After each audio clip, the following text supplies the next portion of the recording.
But yes, he is on cue, and there he goes, spinning him out here. He had an open area on La Tierra. For the most part, the LAPD and other agencies try to use that 35-mile-an-hour threshold. Speeds below 35 miles an hour, they try the pit. Obviously, they look at other vehicular traffic to make sure that nobody would be in immediate danger. Crossing over Manchester, southbound on La Tierra, heading towards the Westchester area and into that very busy LAX complex, where they will encounter this pursuit. Well, a tremendous amount of traffic is going to be making a bend here on the right, and you know this also well. If you take La Tierra, it's going to merge here with Sepulveda right after this little bend, and we'll see what this suspect decides to do. As you guys indicated, this suspect initially was trying to make his or her way, still no confirmation on the gender of the suspect, towards LAX to perhaps lose the officers with all that traffic. And let's see what he does now. He's going through the intersection. Looks like he's got a green light, but he is going to continue now in a westbound direction. So he's not making that left turn onto Sepulveda to make his way towards LAX, at least not from this point. So we'll see what he does here. He's coming up on an area again. Not a whole lot of traffic. It looks like there may be another opportunity here for another pit maneuver. Looking up ahead, heading towards Westchester Parkway. Let's see what happens here. He's going. He's not. He's not. Let's see if this lead officer, veers a bit to the right and tries to spin him out.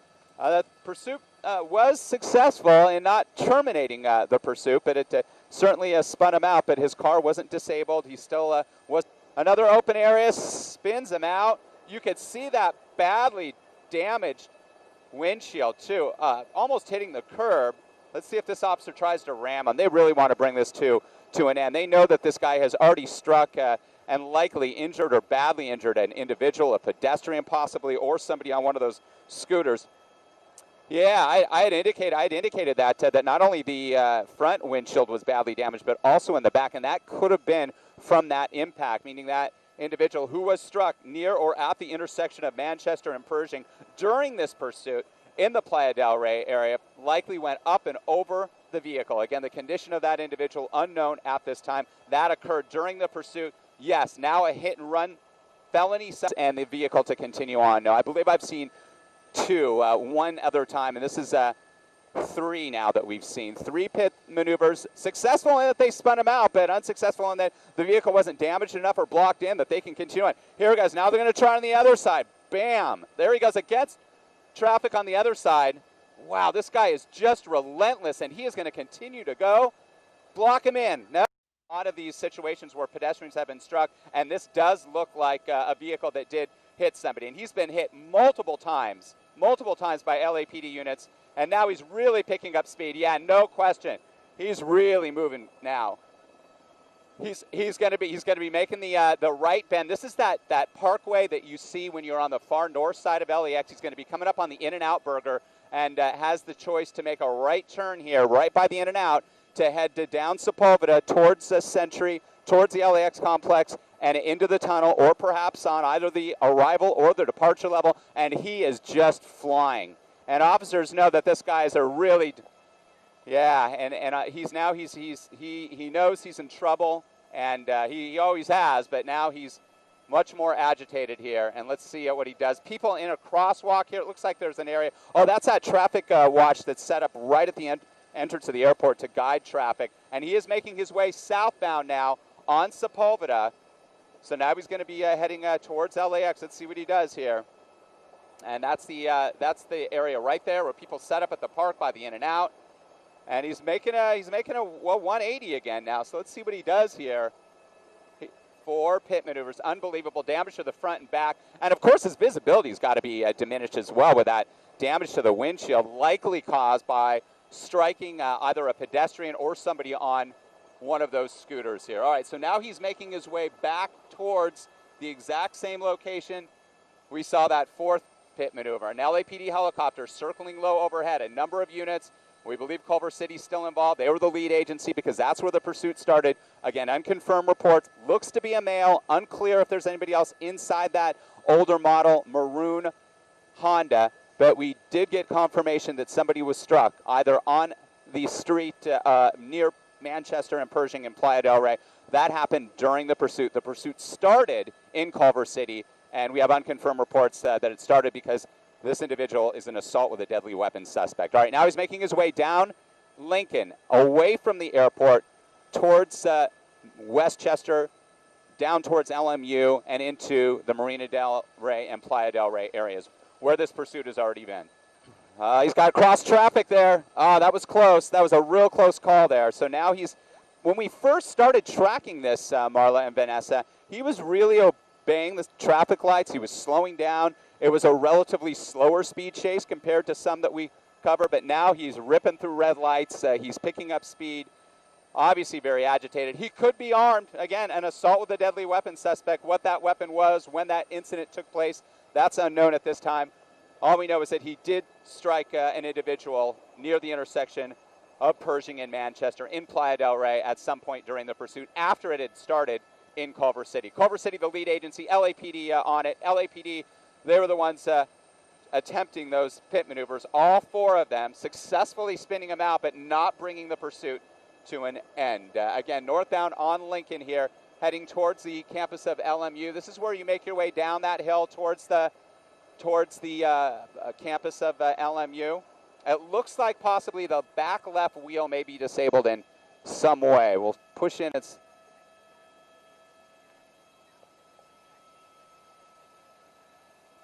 Yeah, you may be right there. It looks like it is gone. Now that may have happened because it was compromised already because of that strike, that individual who was struck, and with the force of those pit maneuvers, that could have easily jarred it. We didn't see any gunfire. Those officers were raising their weapons.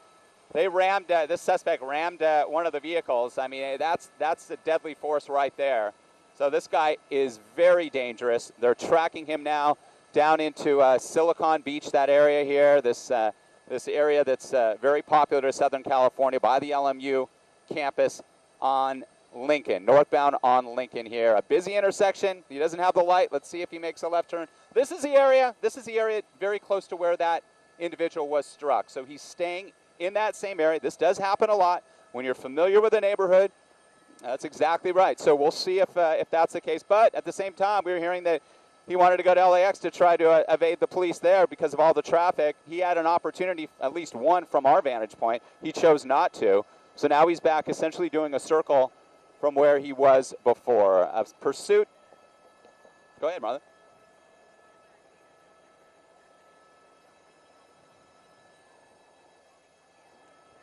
I had just indicated that, yeah, when he was coming down Sepulveda, that his visibility, not only the front, but now the back. Well, I guess the back now is busted open, so we can see out the back. But that was a hard impact if indeed that wind chill damage was the result of that individual being struck close to this location. We're on Jefferson now, heading eastbound on Jefferson. That would take this individual, this assault with a deadly weapon suspect, and that's how this pursuit started, in the Culver City city limits, back into Culver City.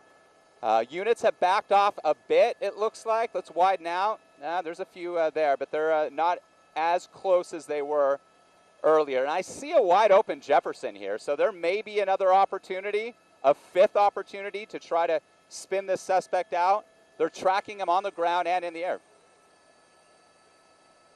Went through the red light there, and again, technically these officers can write up these suspects for every single vehicular violation. Obviously, a suspect, a hit-and-run suspect now, if those reports are confirmed about that individual being struck. The way the vehicle looks, it looks very much like a car, and I've covered a lot of auto versus ped incidents, and it looks like a vehicle that did strike an individual with that hard front windshield damage and even some damage in the back. We believe that the pit maneuver itself, one of the pit maneuvers, one of the more recent ones of the four, actually probably compromised that back windshield so that it just came out altogether. Through the intersection, has a green light, heading eastbound on Jefferson, back towards Culver City, the Fox Hills area, back towards the 405 freeway. As far as we know, it does not appear that this pursuit has been on any of the freeways yet. If it were to enter the 405 freeway, the northbound, I could see up ahead is just jammed. Look again, Marla, Vanessa, you can see that back left wheel.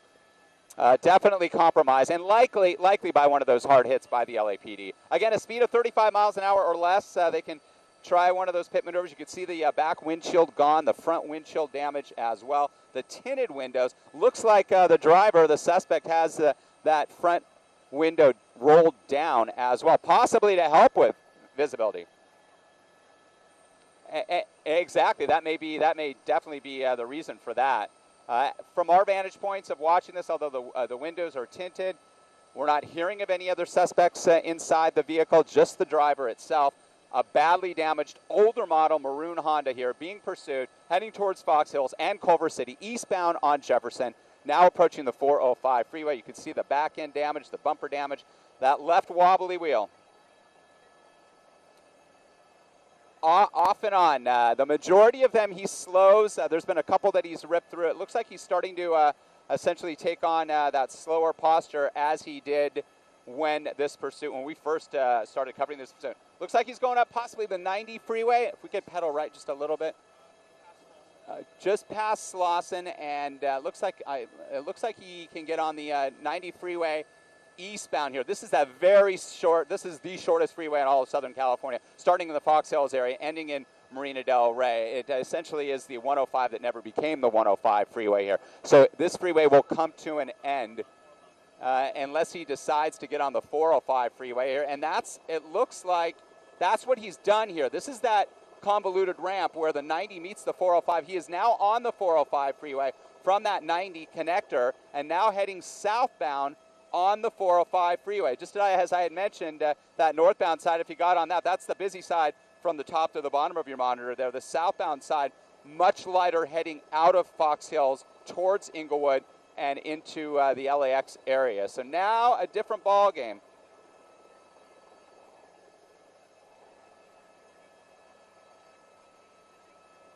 Of the vehicle. That's right. He could be compromised in terms of his speed because of that damage that has been sustained to the vehicle as a result of those 4 pit maneuvers. Obviously, the visibility diminished with that front windshield completely out. So now heading south on the...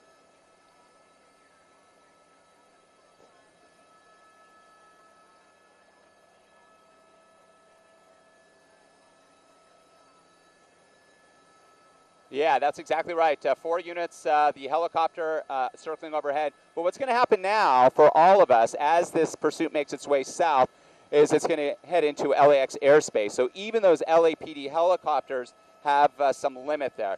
Look at this. He's slowing down so much. Yeah, I would have thought he wanted to stay on Sepulveda and maybe lose himself on the lower arrival level at LAX. That's what's busy. That's where you can perhaps ditch a vehicle and get away into the heavy foot traffic at LAX, but that didn't happen, so he continued on his way. This stretch of the 405, though, I mean, it's going to be a bit to the west of, or east, I should say, of LAX, and it looks like if we widen out, let's see if they're trying to hold some traffic back, almost run a little bit of a break. Not quite. It looks like there's still vehicles making their way down the carpool lane, because if they were able to do that, hold that southbound traffic, and then all that traffic up ahead was to get way ahead of this, then they would have an opportunity to pit him again on the freeway. But in most cases, it's just way too dangerous for a pit maneuver to occur on a busy stretch of the 405. It doesn't look. Nope. Right now, it looks wide open until, because I take this stretch home, until you get just past the 105. Sometimes it loads up around Rosecrans. It still is a holiday for some. There's still a lot of schools out, so volume has been light the last couple of days, even though we've passed the New Year's holiday. So we're going to see now what we're going to do with the airspace here at LAX as this pursuit continues southbound. We're going to do we're going to have to do a midfield cross here, Elijah, to get onto the other side here, Sepulveda cross. Essentially, what we do is we climb up to 2,500 feet in the center of LAX, right down Sepulveda, if you think of the tunnel there, and we climb over all 4 runways, 24 left and right, 25 left and right, so that all of the incoming and outgoing traffic at LAX, we're not impacted by them, and they're not impacted by our high altitude right in the middle of the airport here. Southbound 405. 405 freeway southbound, very close to the Century Boulevard off-ramp, the off-ramp you take to get to the airport. We're making that crossover to the LAX airspace now so we can get on the south side of the complex. It's possible that this suspect may make his way, again, not any confirmation if it is a male, but it appeared it was from our vantage point, to the 105 east or west. Very light traffic. A lot of that is because the officers trailing this older model maroon Honda have sort of held traffic back, almost conducted a bit of a traffic break to help out. And this is a situation, like I had mentioned, Vanessa and Marley, if they get up behind him and he's going at a slow enough rate and there isn't any vehicular traffic ahead of him, which we don't see much of right now, all of that traffic has made its way 65, 75 miles an hour plus southbound past the 105, they may try yet another pit maneuver here. It's possible. We'll see. The car has definitely been compromised. It hasn't been moving at a high rate of speed. He has a wide open freeway. If that vehicle was in good shape, if he had good visibility out of that damaged front windshield, if that windshield wasn't damaged, he could be ripping down this stretch of the 405, 75, 85 plus miles an hour. All right, 105, coming up on the 105 here.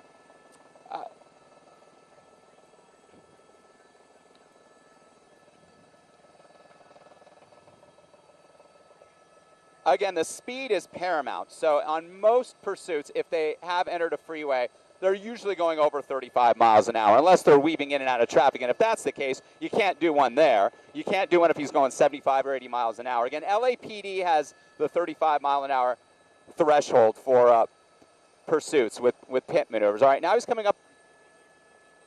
Yeah, just a bit.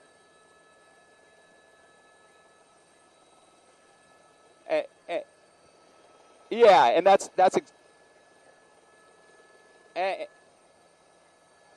what I just speculated. I just speculated that the southbound traffic was going to be held so that they could have a clear open shot of this suspect and possibly try another pit maneuver. So we'll see what happens. He does have an open stretch of the 405, but it looks like this pursuit will probably start to encounter some volume, some southbound 405 volume now. We're past the 105, heading towards Hawthorne. We're going to be heading down towards the South Bay Curve, as we call it, that stretch of the 405 that makes that big bend coming up from the 110 freeway towards the beach cities, and definitely more traffic there. Still a LAPD unit helicopter that has met up with this pursuit again, having to cross through the LAX airspace as we did. We're now on the south side of the airport, and this is the southbound side of the 405 coming up on the Rosecrans Avenue off-ramp, which would be in towards Beach City, Manhattan Beach, my apologies, just passing Hawthorne. And then if you wanted to continue on, I can see the 405 outside of Skybox here, all the way down towards the 110 freeway. Definitely heavier volume than what we're seeing now, but no big delays. No big delays on the South 405. The California Highway Patrol, for sure, now that it is on the 405 freeway, they've been notified, and they will help out in closing ramps when possible ahead of this to keep traffic off. This is a very dangerous individual, likely a very dangerous, being that it's an assault with a deadly weapon suspect. This individual, we're hearing, has already struck either a pedestrian or somebody on a scooter, likely badly injuring them by the looks of the vehicle, if that damage to the windshield and the back windshield, back glass, was the result of that impact. Several pit maneuvers were conducted. They spun this guy out, although they weren't successful in ending the pursuit. South 405 here now we're into Manhattan Beach, well south of the 405, Marla and Vanessa, heading southbound on the 405.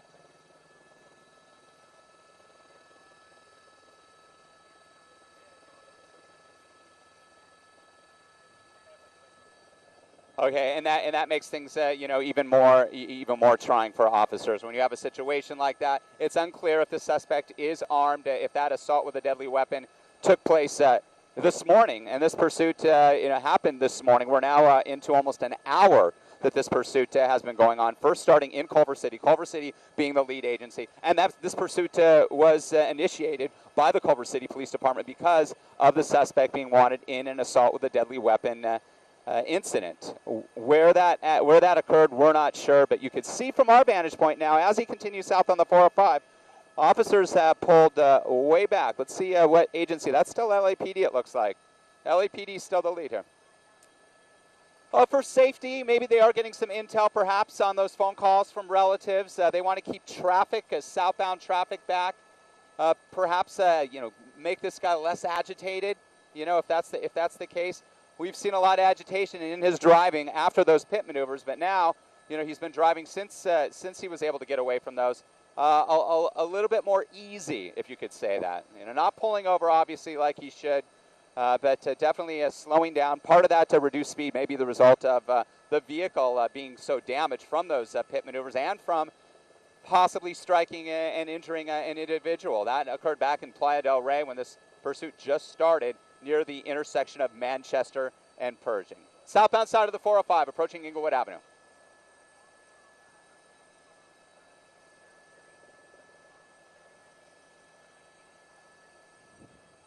Yeah, that's a tough situation, and we've covered a lot of incidents, and not only pursuits, but other incidents as well, with vets coming back and having those types of issues and turning into a situation with law enforcement. So that information, obviously.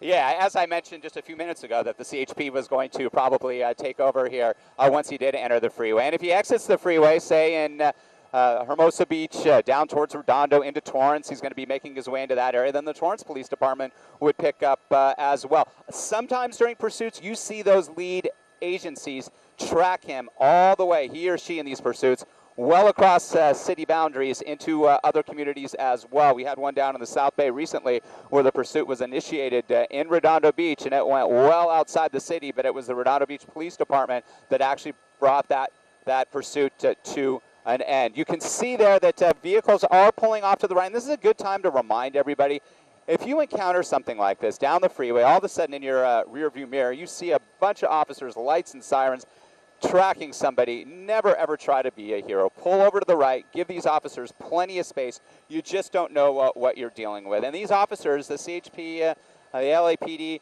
they all are aware of that information that we're passing on to the public that we're hearing about, possibly the mental state of this driver. All of that comes into play in how they will handle it. And every situation is different. You just don't know with the condition of this individual being pursued for an assault with a deadly weapon, a serious crime, having struck and already possibly badly injuring somebody on a scooter or perhaps on foot at Pershing in Manchester, in Playa del Rey after this pursuit started.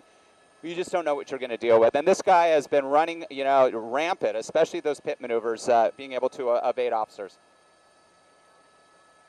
Almost to Torrance now on the southbound side of the 405 here, coming down towards the 110. We'll check the off-ramps here. Coming up on Crenshaw, which would make it Torrance, and then the Harbor Gateway area. If he continued south on the 405, he could make his way onto the 110, either north or southbound side on the 110 Harbor Freeway, past the Goodyear plant if he decided to stay on the south 405. I see wide open traffic, definitely lighter than a typical Thursday afternoon.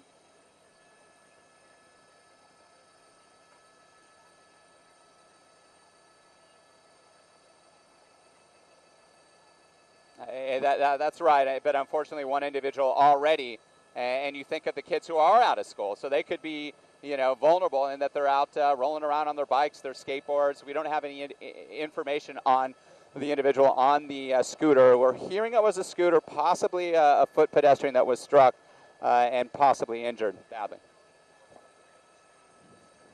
And it does seem like we're learning more about the suspect as we're hearing unconfirmed reports that possibly family members are contacting law enforcement to let them know that they know this individual and what he possibly is suffering from coming back from a war-torn area after serving our country. All of that has not been confirmed yet. All we know is that this is a very badly damaged older model Honda being pursued by the Los Angeles Police Department, by Culver City Police Department, the agency that initiated the pursuit, and soon, if not already, by the California Highway Patrol on the South 405, now approaching, still in Torrance now, approaching the 110 freeway, and then it will enter that Harbor Gateway area, that narrow stretch of the city of Los Angeles that comes out of South LA and makes its way all the way down into the San Pedro area. Let's see what he does here. He could make his way north or south on the 110 freeway, but it looks like he's staying off of that transition road, and he's going to stay the course southbound on the 405, which would take him down towards the Carson and Wilmington areas, and then down towards Long Beach. Next major freeway would be the 710 freeway. Off to his left on the north side of the 405, you have the Goodyear Blimp plant. Off to the right, you have the Porsche Experience location there. And there, coming into frame, an LAPD helicopter still circling, watching this all from overhead.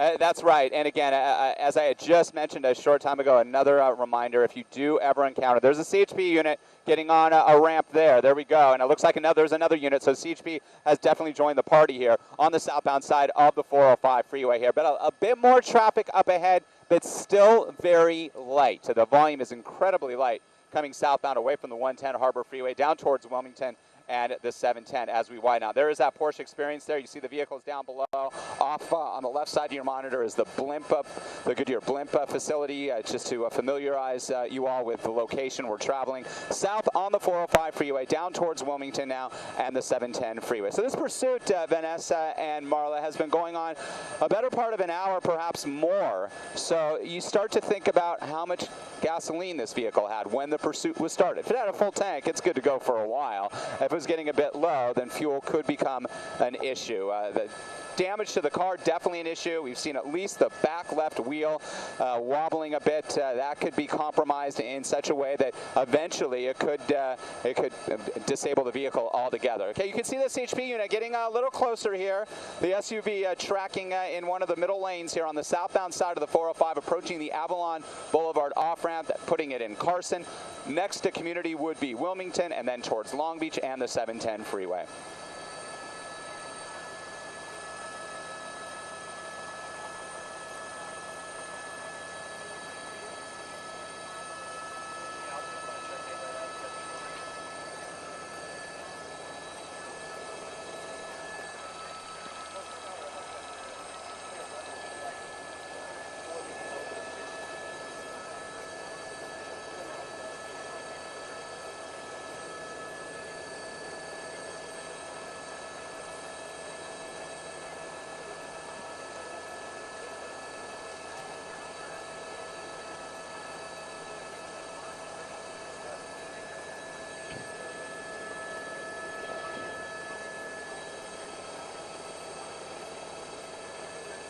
Failure to yield, and that's how a lot of them start. That's exactly right. And they did track the license plate, as you guys indicated, and found the vehicle's registration is current, a couple of outstanding parking violations, and that's it. But is this suspect actually connected to this vehicle? That we don't know at this time. It may not be registered in that suspect's name. So that information we'll still try to ascertain. Now, units have pulled back a little bit, but they're slowing traffic as they have down this entire stretch of the 405. Two CHP units there tracking. Let's wind out and pan the camera just to the left a little bit, and I'll show you how units trailing here are holding the traffic back just to help out with officers to give them a little bit more space. There's a CHP motor officer meandering around. We'll go back to the pursuit here. This will give officers a little more leverage, perhaps a little cushion of space, keeping people out of harm's way. Maybe if there's a chance, as you can see, now we have a wide open southbound 405 freeway of yet another pit maneuver. Just a couple vehicles ahead,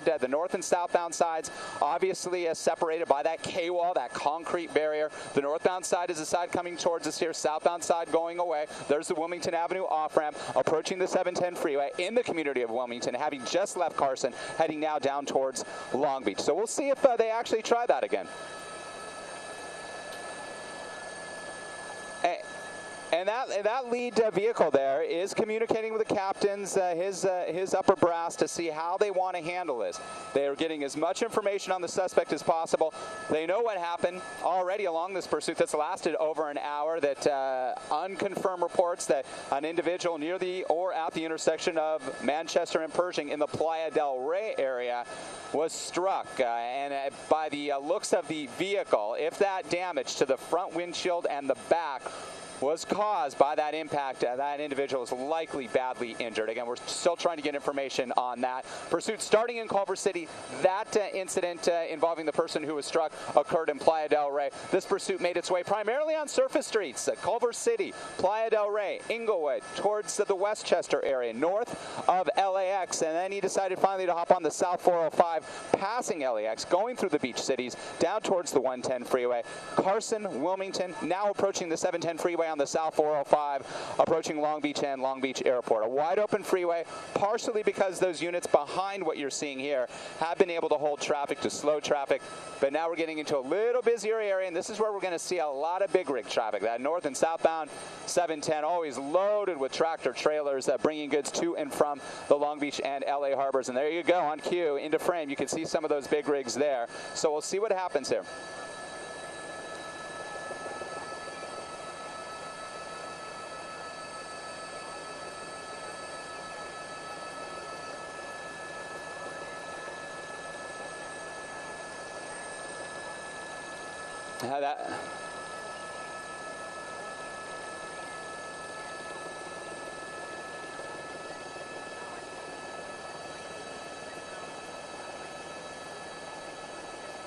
And if this individual is dealing with mental illness, and these officers know that, they're going to have to handle this in such a way.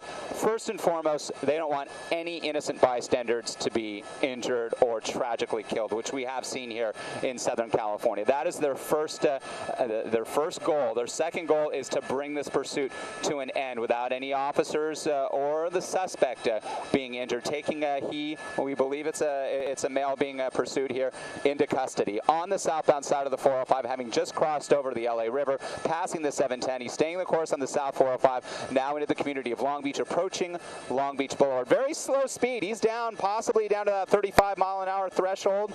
They have plenty of cushion up ahead. You can see the nearest vehicle to the south of this pursuit, maybe a quarter of a mile away, not quite that. So now they do have those options to try to spin him out here on the southbound side of the 405 freeway here.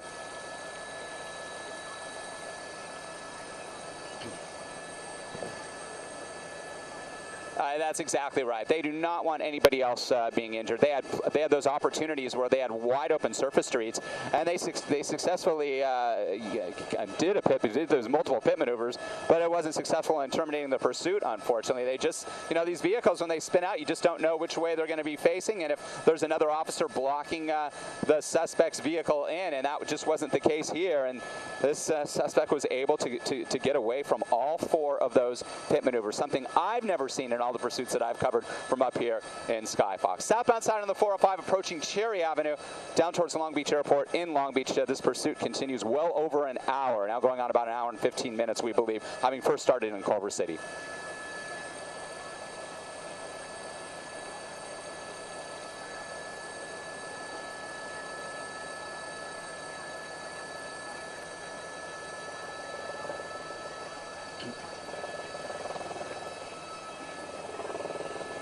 We've seen it happen in the past that the suspect's vehicle just all of a sudden comes to a slow stop, and we hear afterwards that they just ran out of gas. If you start off with a low tank level, then this pursuit won't go that long. But if he has a full tank, it's going to go and go for several hours in some cases, and we've seen that as well. And what we're seeing up here is the southbound side of the 405, traffic being held back a bit, but not the ramps. The on and off ramps here are still open, so vehicular traffic can still enter the South 405, but still very light conditions as this pursuit makes its way southbound down now towards Long Beach Airport. Again, having started in Culver City, mostly on surface streets, through the Playa del Rey area, Inglewood, over towards Westchester, north of LAX, and then finally the suspect in this older model maroon Honda decided to get on that 90-405 interchange, and he made his way south on the 405 freeway, passing LAX, passing the 105 freeway through the beach cities, the South Bay curve. You saw an individual up on the overpass there filming this as this pursuit went southbound underneath that overpass, and we'll be coming up now on Lakewood Boulevard. We're on the 405 freeway southbound, still in Long Beach, just having passed the Long Beach Airport, passing Lakewood Boulevard, now heading a bit farther south down towards the campus of Cal State Long Beach. The next freeway, 605 north, would be an option for this suspect, but light volume all the way to the south. I can see down towards Orange County. Yes, if this pursuit makes its way a couple miles farther south, we're going to be talking about it having crossed through two different counties, initially just starting out in a couple of communities doing circles, but once this pursuit entered the 405, it was on, and southbound side of the 405, the entire stretch from the Fox Hills area down to this point in Long Beach, heading towards Los Alamitos, then into Seal Beach, and unless the suspect decides to make that transition onto the 605. We'll see what happens there. A badly damaged vehicle, but it looks like he's able to pick up a little bit of speed, probably going about 55 miles an hour now. You can see he's passing some other traffic, but that traffic is slowing because it sees what's coming up from behind them. And the CHP has done a really great job at holding a majority of that traffic. There's 3 units there. LAPD helicopter still circling. 3 different agencies that we understand, Culver City Police Department being the lead, then the LAPD, now the California Highway Patrol involved in this pursuit. Again, still trying to get information. Susan's on the scene to see exactly how badly damaged that individual on the scooter was injured as a result of this pursuit being struck. And again, they want to end this in a safe way so that nobody else is injured.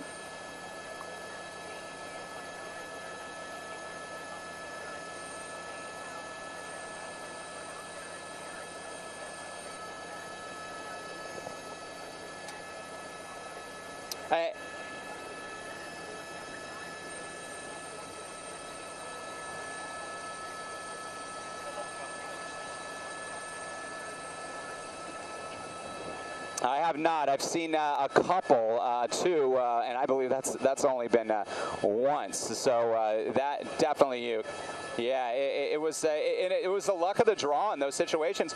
When you spin out a vehicle, you never know, depending upon the speed and exactly where that suspect's vehicle was struck, how it's going to end up facing, how other officers are positioned, and it just went the way of the suspect, that he was able to do 180s, to pull away, to get away each and every time, despite the pit maneuvers themselves being successful, and that he was spun out, disabled briefly, but not enough that he wasn't able to continue on his way. And he is on his way southbound on the 405, now approaching the 605 freeway.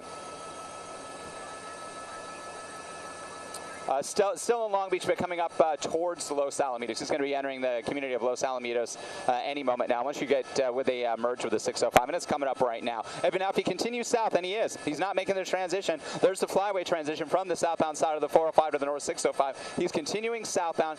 Now will enter Orange County, Seal Beach, then down towards Huntington Beach if he chooses to stay on the southbound side of the 405 freeway here.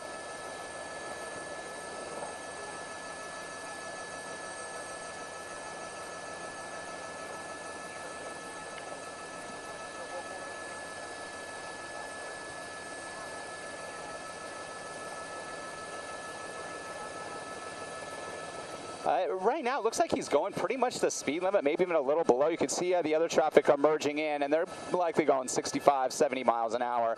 He's going a little bit below that. He's picked up a little bit of speed here, perhaps, 50, 55 miles an hour, maybe 60. He's continuing southbound. That was the traffic overflow from the 605 freeway. That's what we saw a handful of vehicles get on the freeway. But as you can see, the CHP officers are doing their best to hold as much traffic back as possible to keep everybody else safe.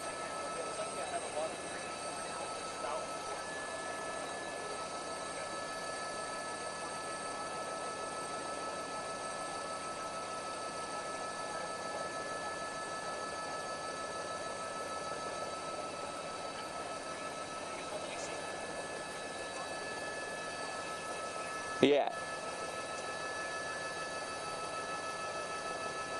That's right. But, when those failures to yield occur, a lot of times the people don't yield for a reason. There may be a situation, perhaps this individual we're hearing possibly suffering from some sort of mental illness.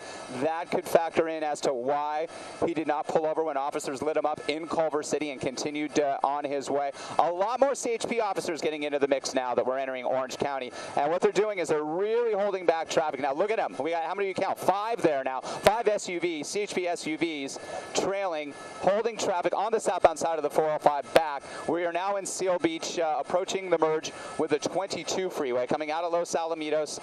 He does have an option to get on the 22 freeway in an eastbound direction, heading towards Garden Grove. We'll see if that happens, but he's stayed the course thus far, just staying on the 405. He's had a lot of options. He's had the 105 freeway, then the 110 freeway, the 710, now just passing the 605, now approaching the 22 on the southbound side of the 405. All we can see trailing the older model maroon Honda being pursued here are CHP units at this time, with a lot of traffic being held back. But now it looks like he could be picking up a little bit of speed here. There you can see the signs with the transition roads offering different opportunities for this suspect here. Again, a failure to yield suspect in Culver City, and hearing that once this pursuit started, after having left Culver City, making its way into the Playa del Rey area near or at the intersection of Manchester and Pershing, that an individual on a scooter was struck and injured. The extent of the injury is unknown at this time. But southbound side of the 405, let's see what happens here. If he stays the course, it looks like he's going to. He's going to stay on the 405, which would take him then next down into Huntington Beach. You can see the sign there down towards Irvine. You can connect with the 5 freeway and make your way all the way down towards San Diego if that's the choice of this suspect. All right.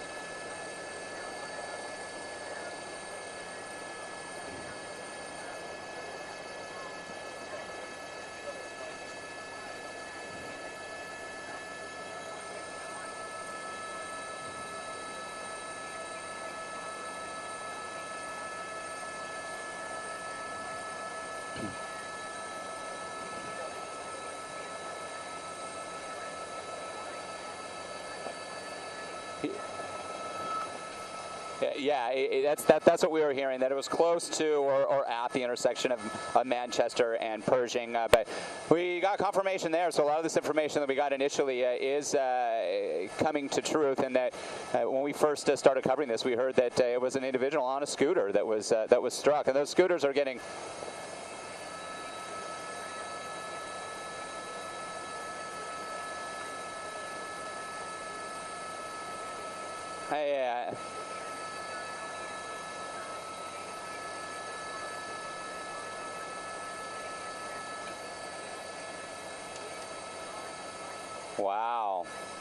Wow, that's something else. So perhaps all that damage we saw may have been caused more by the scooter and not by the individual. We've seen, horrible auto versus pedestrian incidents where pedestrians are struck and killed, and we see damage to vehicles like we're seeing to this vehicle that's being pursued. So perhaps it was just a glancing blow, and the individual was able to exit the scooter before taking the full brunt, but the scooter itself getting the majority of the damage and causing the majority of the damage to that vehicle being pursued. You can see all those officers setting up shop at the on-ramps here to the South 405. They're trying to limit vehicular traffic. They're giving this guy space here. They know what they're dealing with now, because it does sound like some of the family members of this individual being pursued just for failing to yield, meaning that he was lit up perhaps just for some minor traffic incident, perhaps rolling through a stop sign or speeding, and just chose not to pull over. The pursuit was on, and that's when that incident occurred shortly thereafter,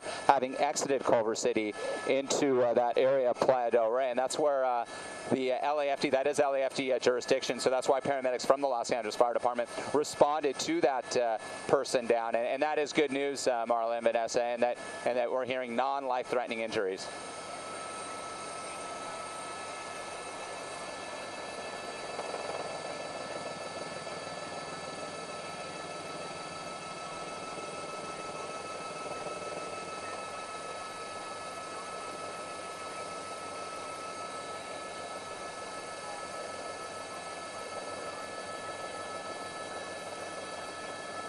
Okay.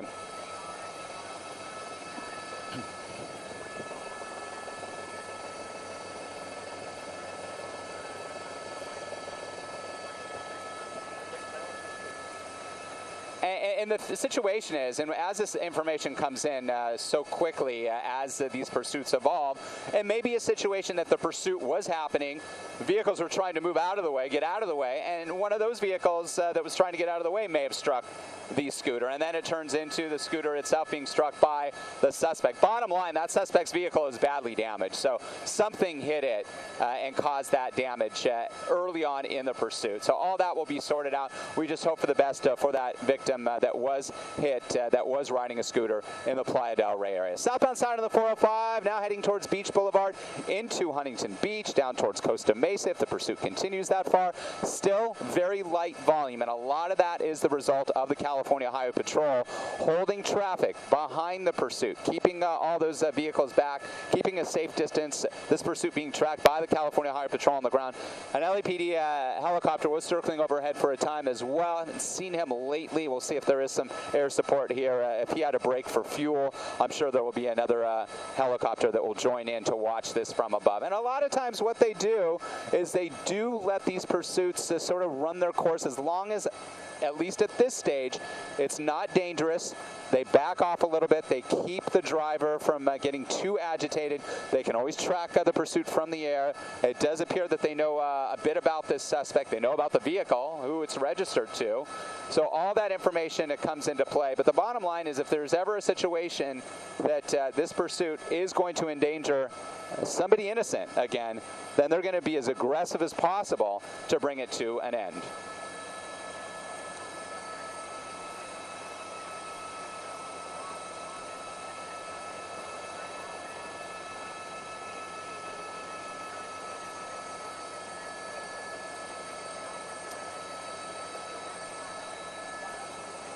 We've seen that before.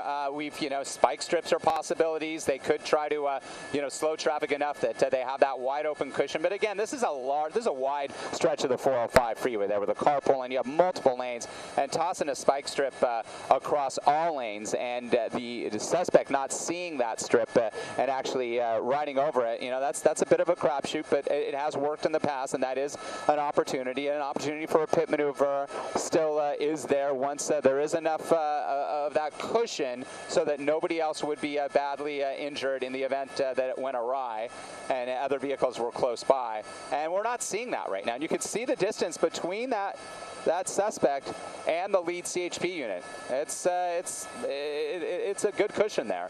So they are tracking it on the ground. Is there a police ship up right now, Elijah? I'm talking to the pilot to see if we still have a police ship up right now. Okay, now it's a CHP helicopter that has joined in.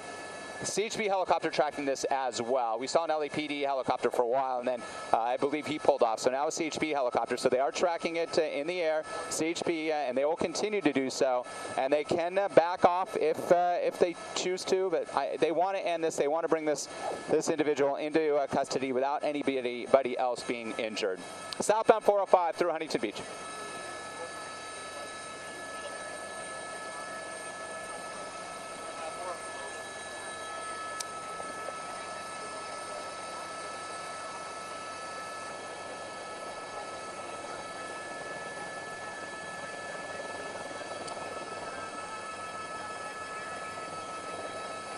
45 miles down the 405 to Costa Mesa from Culver City. This pursuit southbound side of the 405, approaching the South Coast Plaza down towards the 55. That's really good news from Susan. Again, we could have a badly injured young man, but in no way would they break down a scene like that if they thought, even if they suspected it could turn into a fatality. They would keep that investigation going. And I'm getting a lot of tweets. I can't see the scooter myself, but I'm aware of these scooters. The Swagtron electric scooter. That's the type of scooter that young man was on when he was struck near the intersection of Manchester and Pershing in Playa del Rey.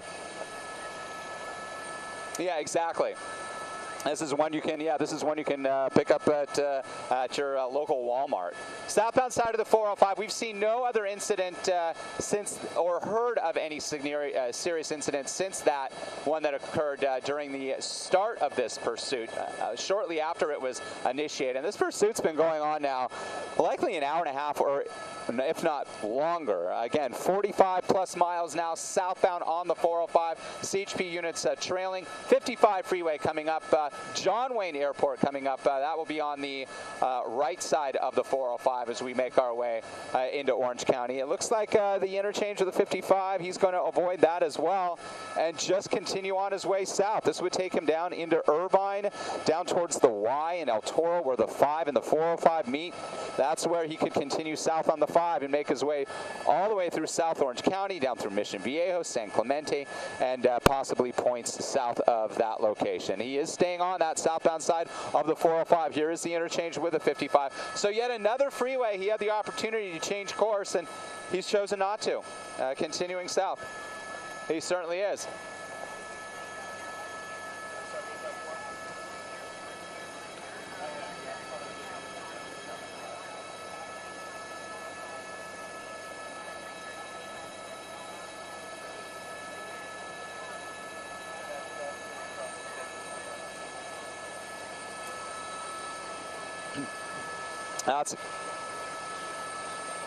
That's exactly right.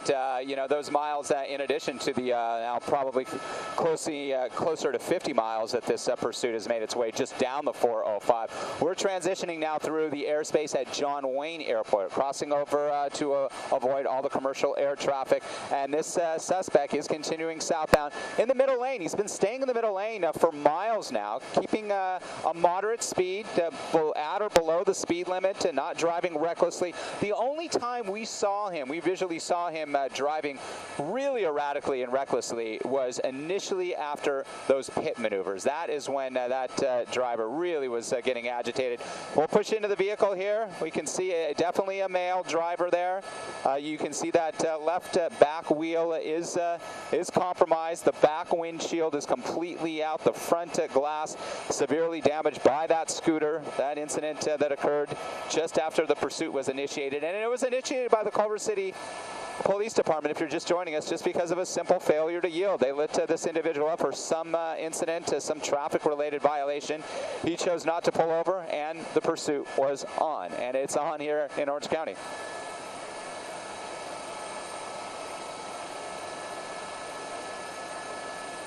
Okay, and all of that helpful, very helpful to law enforcement, because they know what they're dealing with, and we've seen sort of the way that this pursuit has been handled over the last I would say 45 minutes or so, half an hour, change a bit. LAPD was on it. They were rapidly trying to bring it to an end with those aggressive pit maneuvers, but now we see a lot of space being given to the suspect here.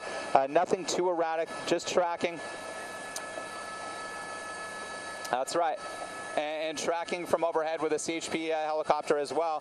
And we're southbound on the 405 now into Irvine, 55, 60 miles an hour.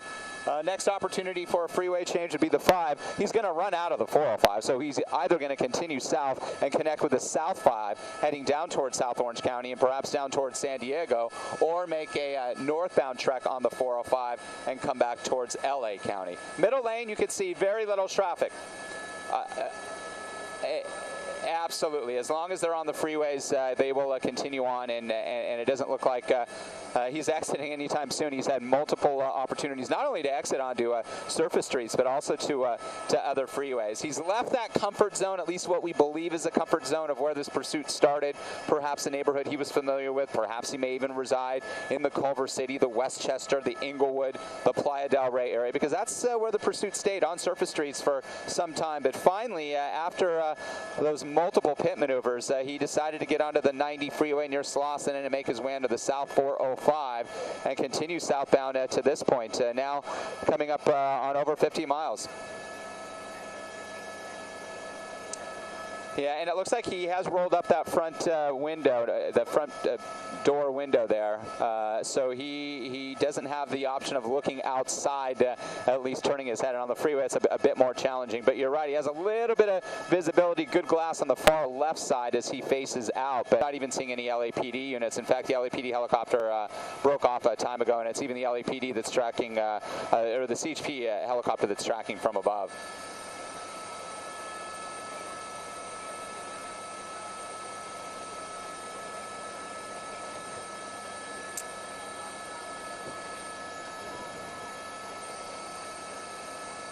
I mean, they've been a possibility already, but it takes a lot to really get that into play. They have to essentially set up well ahead of where the pursuit is. An officer's got to pull off the side of the freeway, make sure there's enough traffic that has been moved well out of the pursuit realm, if you so to speak. And you can see that's what they've been trying to do, but then you just have this vehicular traffic getting on the freeways, on and off ramps, and that van's doing exactly what you should do in a situation like this, pulling slowly to the right, giving officers from the California Highway Patrol plenty of space. Never try to be a hero here. You just don't know what you're dealing with. This could be a very armed and dangerous, unstable individual with all pursuits. Anybody who's running from police, definitely somebody you have to worry about. So again, slow down, give the officers plenty of space, and that's what we've seen from up here in Skyfox. Let's widen out a little bit more, and we'll show you that traffic being held coming behind the pursuit and up ahead as well.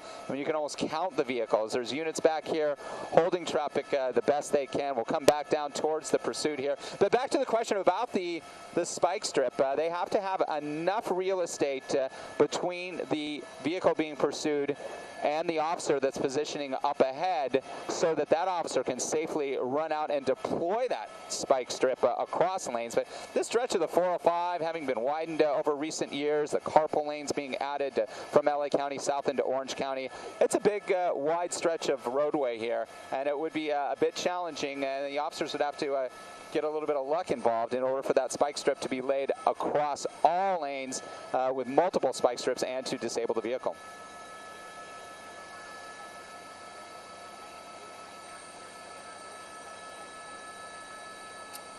Yeah, that's down in San Diego County. That's a ways to the south, but the South 5 coming up ahead. I will say that it is heavier. The traffic's much heavier on the southbound side of the 5, but as long as these officers do what they're doing from the California Highway Patrol, they're now the lead on this. They're holding traffic back enough just to give this guy plenty of space. He's not driving erratically. He's been staying in the middle lane of traffic. A real calm scene from up here, at least for now, that the tactics that they're using are working. Keeping everybody safe, keeping everybody at a safe distance.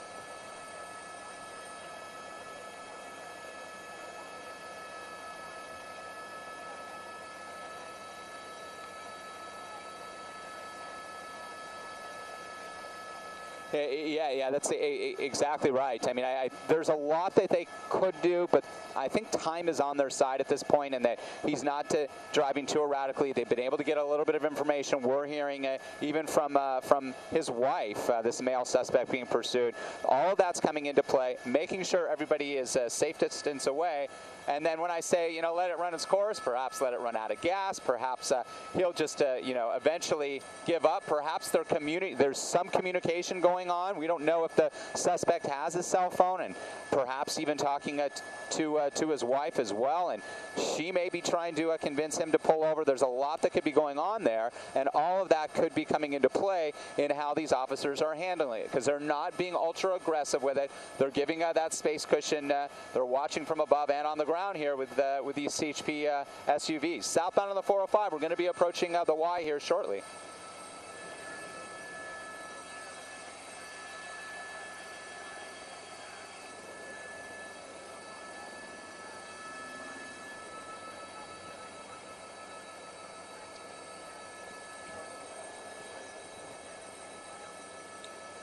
It doesn't. And he just passed the 5 freeway, the merge with the 5, so now he is on the southbound side of the 5, just past the Y. We call it the El Toro Y, where the 405 and 5 meet down here in Orange County. We have another intersection of the 5 and 405 up in the far end of LA County, up in Silmar, and this is the southbound merge, and he is heading southbound, continuing southbound on the 5, which would take him into South Orange County, South County, perhaps even farther south, down towards Oceanside, into San Diego County. That's still miles away.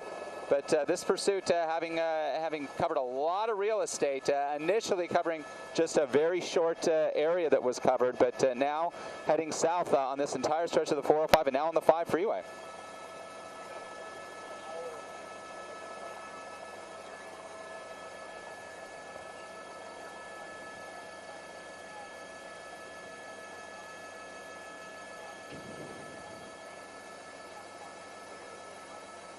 Now down towards Laguna Hills on the southbound side of the 5 freeway here. This will take him eventually down towards San Clemente, Mission Viejo. And if he continues on all the way into San Diego County, again, fuel on in this vehicle that's being pursued. That's unclear how much gas he had when this pursuit started, but with every 10-minute, 15-minute period, you start to think about how much fuel he had, because this pursuit likely started shortly after 11 o'clock. So we're going on an hour and 45 minutes or so that this pursuit has been occurring here. 5 south heading towards the Laguna Hills, down towards then San Juan Capistrano and San Clemente. 56, 57 miles now this pursuit has made its way on freeways, down the 405 and then on the 5. That doesn't include the meandering around the surface street areas, but quite the real estate here. Again, starting, if you're just tuning in, as an assault, I'm sorry, I'm going to correct that. That's what we initially heard, that was an assault with a deadly weapon suspect, but then we got confirmation that it was just a failure to yield, that this suspect, this male suspect, was lit up somewhere in Culver City for some sort of traffic violation. He did not pull over, and then the pursuit was on, and it primarily stayed on surface streets through Westchester, over towards Playa del Rey, the Westchester areas, and then finally he decided after those...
Mission Viejo.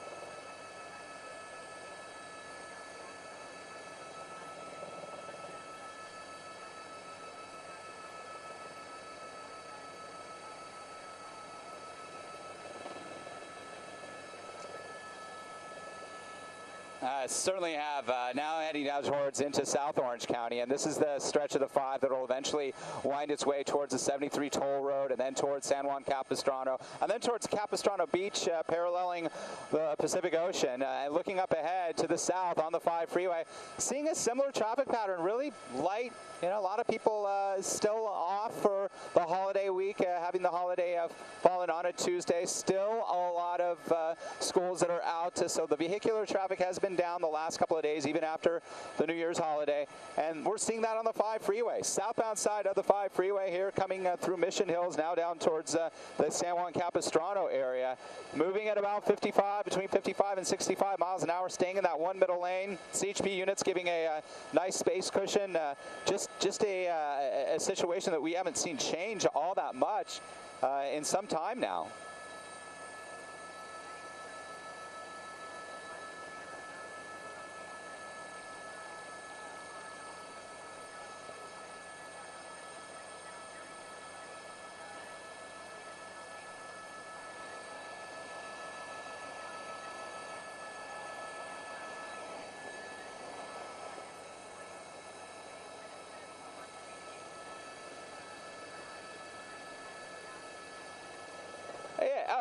There's no question at all, but essentially they're not doing anything dramatically at this point to bring it to an end. They're garnering as much information as they can about the suspect, and that's what we're hearing, that even his wife perhaps has been in touch with law enforcement. It's unclear if he has a cell phone on him, and we do know it's a male suspect. It doesn't appear that anybody else is inside that vehicle.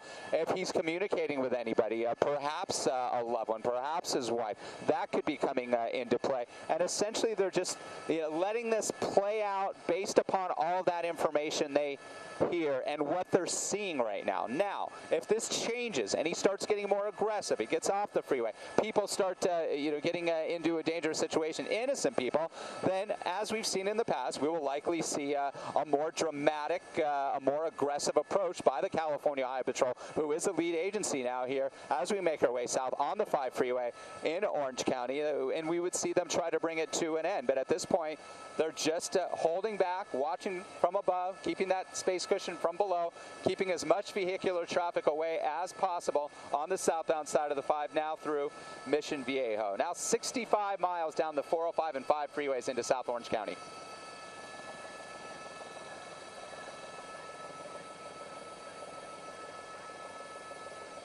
We still got a little under an hour, I would say, so we still got plenty, and we're hoping to be able to track this all the way to its conclusion, and hopefully a safe conclusion. Unfortunately, the one young man in his 20s, was hit on that scooter. And, if he gets out of that okay, and it sounds like from what we're hearing with non-life-threatening injuries, he's got a story to tell based upon what Susan reported, that he was for a time hanging onto the vehicle and trying to, just do whatever he could, and then eventually came off.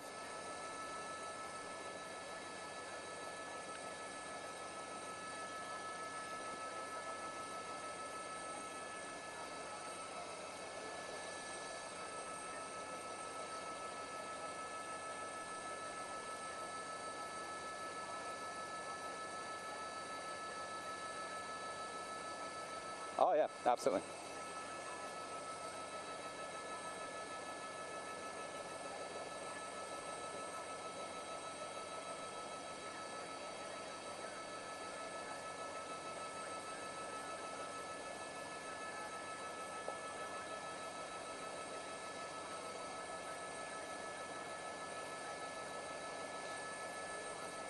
And he's got the gas to do it as well, and he's southbound side on the 5 freeway, just past the 73 toll road by Saddleback College, heading now down towards San Clemente. And those pit maneuvers, so dramatic they were. And again, a pit maneuver, it's an acronym for Pursuit Intervention Technique, and it's a situation that was developed by officers to try to disable vehicles by tapping them on either the back left or back right side of the vehicle, spinning those vehicles out, disabling them, and essentially getting those suspects to give up at that point, and we saw 4 of them.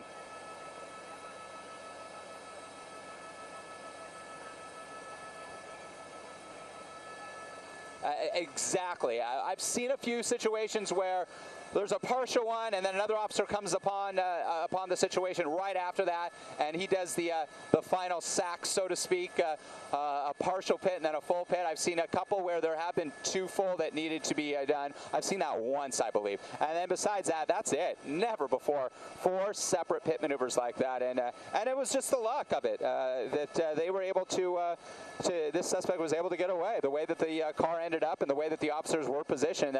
The 4th and final one that we saw, the officers were out of their vehicles, guns drawn. We're hoping that suspect was going to give up, and he's actually forward rammed the vehicle, and then in doing so, his vehicle sort of backed away from the 1 CHP unit, which was making contact with the suspect's vehicle. He had enough space to make a 180 and head on his way, and that's what we saw.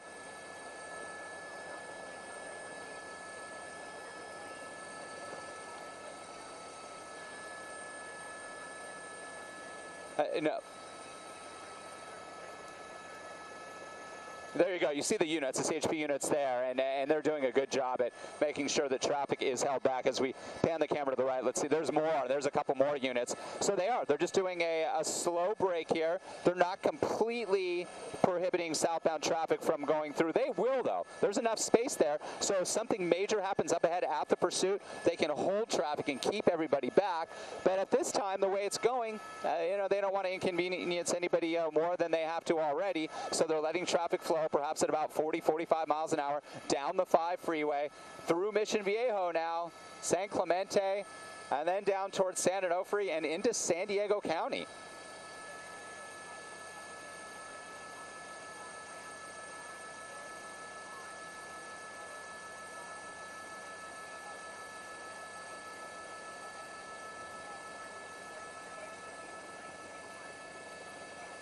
And we've seen motorists really do a good job at holding back, pulling over to the right, slowing down, giving officers plenty of space. Please, again, and I mentioned that a number of times already. Go ahead.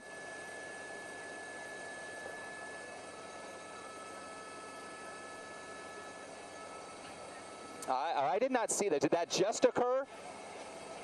Okay. Okay, well, we'll take a quick, tight look here at the tires here, and it's continuing on its way now.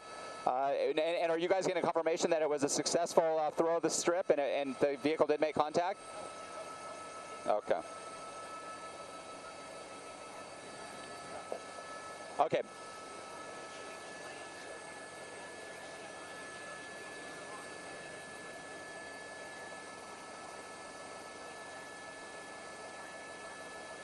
You never know. I mean, that could be an option. Heading south on the 5. I mean, you just don't know what's going into the head of these suspects. All we know is that they want to get away from law enforcement. They want to stay out of custody. And again, we're hearing that this individual may have some mental issues back to his service for our country at this time. All that information these officers know, and they're taking that into consideration in how they play this out on the southbound side of the 5. Now, we are hearing that there was an attempt. We're hearing from up here. There was an attempt at tossing one of the spike strips across the roadway here, but as I had indicated when I brought that point up, that it's such a wide stretch of the 5 and 405 freeway here down in South Orange County that it's a challenge for officers to get it to all the way across or multiple spike strips across so that the vehicle would have to encounter that strip. Well, the vehicle did not. The vehicle saw what was happening, the suspect, and was able to evade that strip and did not make impact with it. At least that's what we're hearing from up here in Skyfox as we make our way south into the Dana Point and San Clemente areas. And this is where the 5 comes up right along the coast as you start to make your way down towards San Diego.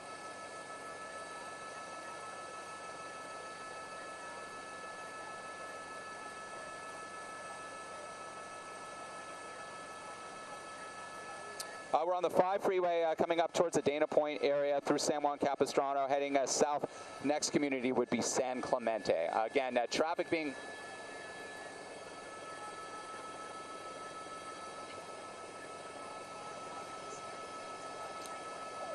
Gosh, we're probably a good 10 to 15 miles still north of that location, perhaps even more. I'm looking at where that is on my map too. We have to get through San Clemente, the San Onofre area as well.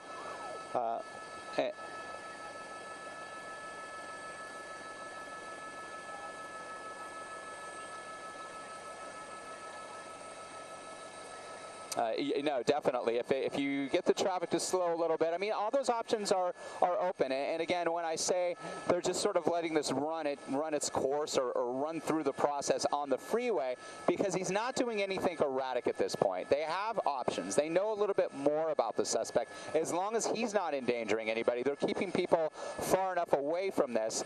They're just going to kind of wait and see how this goes. And given an opportunity to bring it to an end safely, they will. At this point, well, they tried the spike strip. That was unsuccessful at this point. The pit maneuver, possibly, you know, if they have enough real estate between the vehicle being pursued and up ahead. There's no other vehicles up ahead.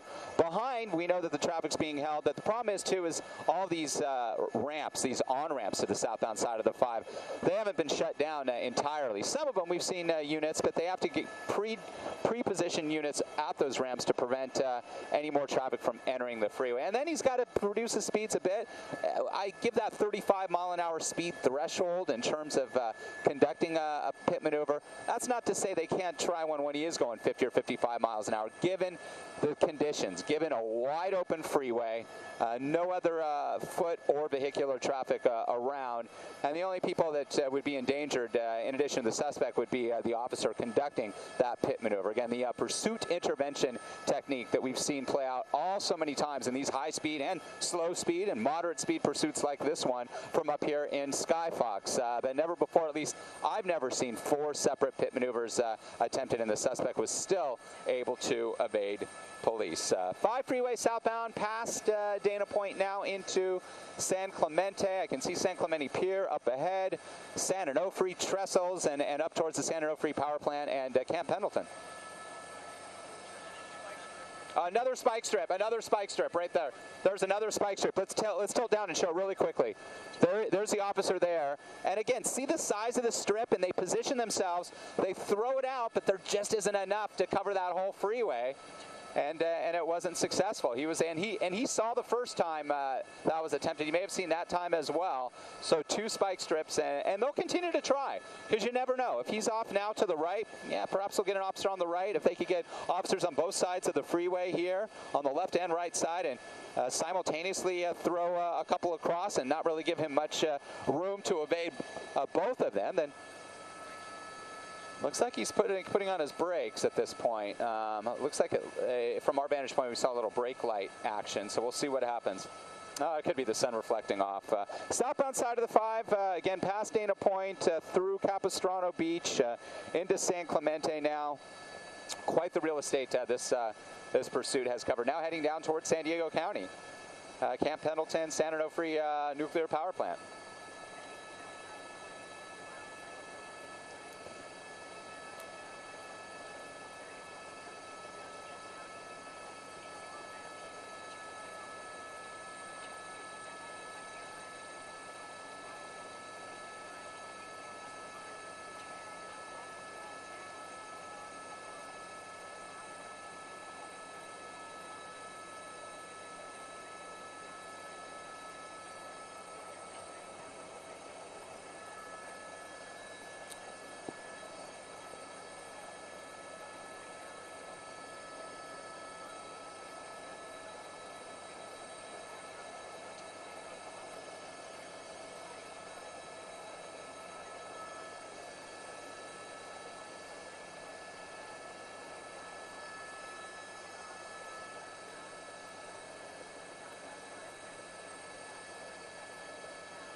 Recklessly.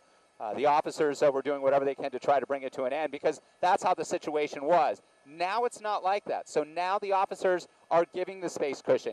Ever since this suspect got on the 405 freeway up in Culver City, some 75, 80 miles away now, he's been driving at or below the speed limit in the middle lanes. They're giving him plenty of space and just giving this time, hopefully, to end safely. Looking up ahead, I can see the northbound 5 checkpoint, southbound 5 checkpoint. I'm not seeing that up off the helicopter. There's the southbound checkpoint, or the northbound checkpoint, I should say, coming up out of San Diego County towards San Onofre. Traffic really not delayed there. Okay, let's see what's going on here. Officers just threw out a spike strip there as well. Are they crossing all lanes there, or is it just the 2 left lanes? Just the 2 left lanes, and Let's see what happens here. Maybe the officers will try. Well, he's staying in that left lane. Let's see what happens. Nope, he sees it. Oh no, they threw another one across. They pulled it. What they did was they pulled it. They had it in the far left lanes.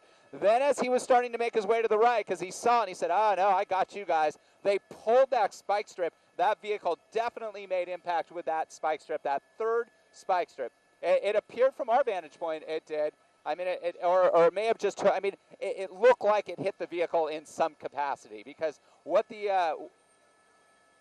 yeah, I mean, no, there's no question. I mean, but sometimes, sometimes spike strips, may only disable one vehicle, and you see it continue on for, for a long time, and the vehicles go down to the, to the wheels. So, I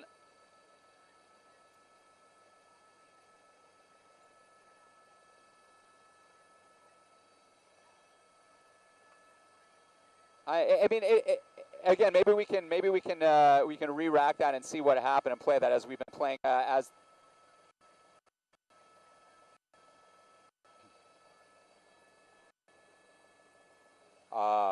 Okay.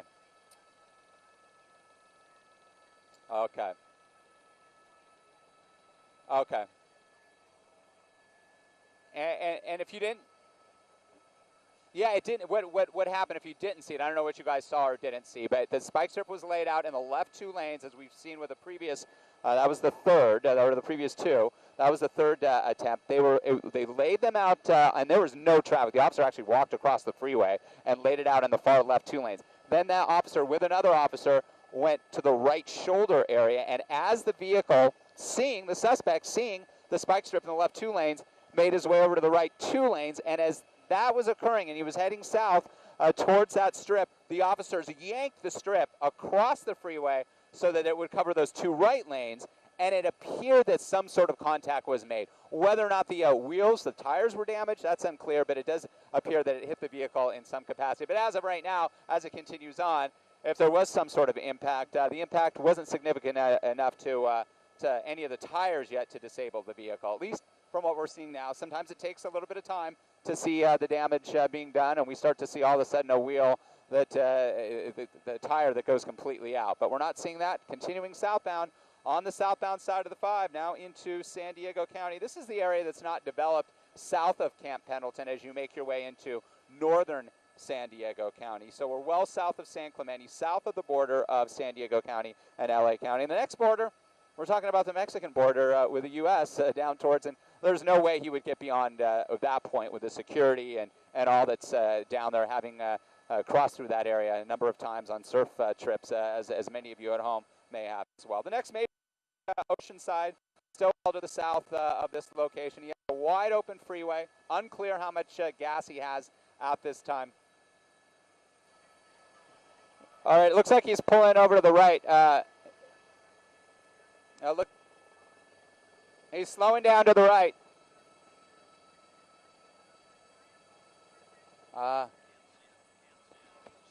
He's pulling over, guys. Yes. Yeah, he's pulling off to the side of the freeway here, southbound side of the 5. Let's see what happens here.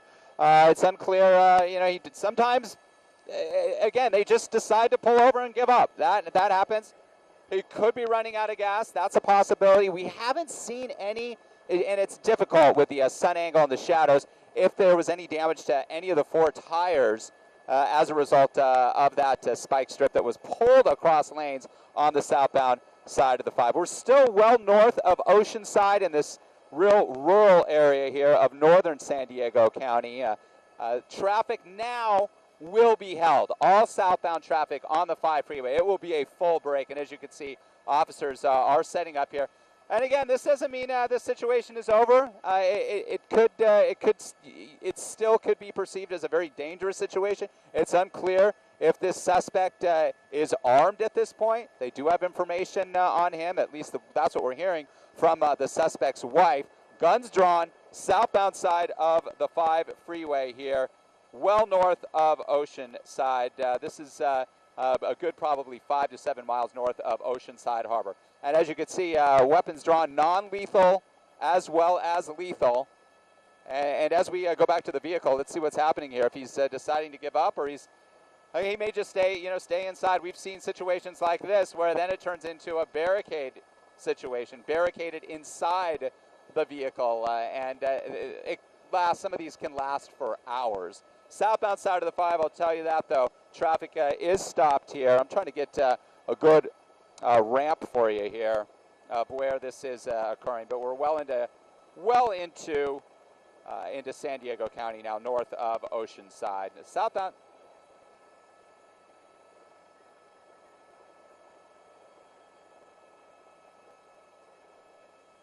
Yeah, that's exactly right.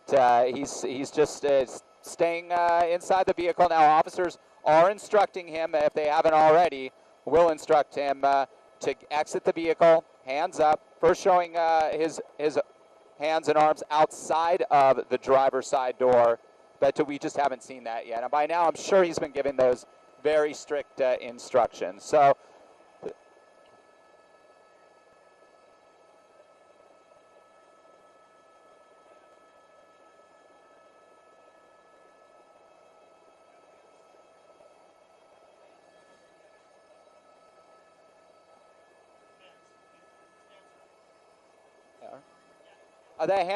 Okay, there's a hand up right there. We'll push in a little. Okay. So he did have his arms out for a time, and now let's see what he's doing. Is he opening up the door there? No. Looks like he rolled the window back up. So we're adjacent to the south, at the far south end of the Camp Pendleton base here, the Camp Pendleton Marine base here, and this is the stretch of the 5 freeway. There really is no development on either side of the 5. This is that really nice stretch of the 5 coming out of Orange County as you make your way down towards Oceanside, and it's the southbound side that's being impacted. All southbound traffic is blocked right now on the San Diego freeway. This portion of the 5 freeway being called the San Diego freeway. And officers, both with lethal and non-lethal weapons drawn. They still don't know what they're dealing with. Again, we have an individual, unfortunately, we're hearing reports possibly suffering from some sort of mental illness, possibly having served our country at one time. And now, initially, it did appear that he was going to try to give up, but now he's staying inside the vehicle. No, that was there already. Yeah. Let's widen out, and we'll show you the traffic now on the 5 freeway. For folks coming south out of San Clemente, San Onofre, towards San Diego. This stretch of 5 can always be busy, and now, again, a full traffic break, meaning traffic has been stopped, obviously for the safety of these motorists as this unfolds down below. We'll go back to that vehicle that is stopped now off to the right. Unclear why the suspect decided to pull over. Was the vehicle disabled somewhat by the multiple pit maneuvers, by possibly making impact with that spike strip? That's unclear at this time. Running out of gas, or just saying, hey, I'm done, and pulling over. And now, even though he's pulled over, not choosing to abide by the officers, by the California Highway Patrol, who now is the lead agency. Initially, it was Culver City, that's where the pursuit started a couple of hours ago plus now, off of Camp Pendleton.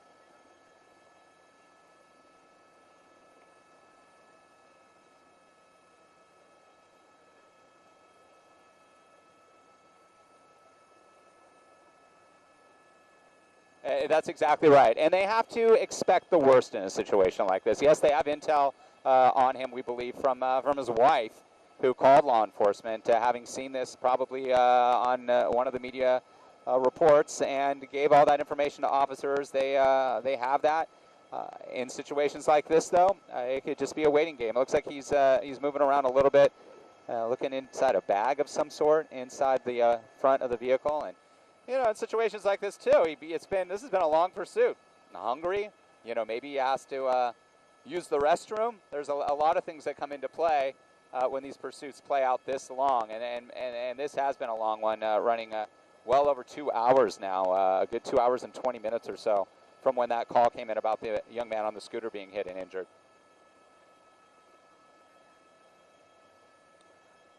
We've seen that happen, and then we've seen the opposite. It just depends on the situation and on the agencies. There are some agencies, and I've seen this, where they're very aggressive. As soon as it comes to an end and you don't give up and they have a canine, they will rush that vehicle and pull that suspect out immediately. But other times they play it a little safer. They're more cautious, and we're seeing that now. We'll see what happens here. If they have access to a canine unit, that helps out, and that they could use that dog, which is an officer. Those dogs are highly trained officers. Okay, it looks like the front door is opening now. So let's see what happens. The door. Oh, now he shuts it again. So he's playing a little bit of cat and mouse here.